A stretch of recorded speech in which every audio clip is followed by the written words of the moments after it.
Guys, and welcome back to this channel. In this video I'll be showing you guys a few ways you can mute your video on CapCut PC. So I'm just going to select this video here. So you can right click, select extract audio and delete the audio and you won't have any audio on the video. Or you can select this line here and just pull it down, or you can go to audio and even adjust the volume here.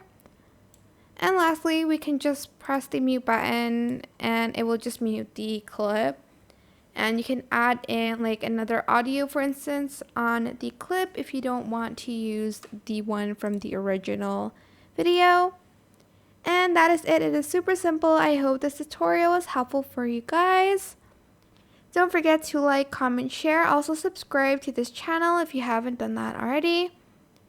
If you have any more questions, just leave it in the comment section down below and I'll try my best to answer them all for you guys. And if you found this video helpful, please click the thanks button above the description box down below. Thank you so much for watching. Bye!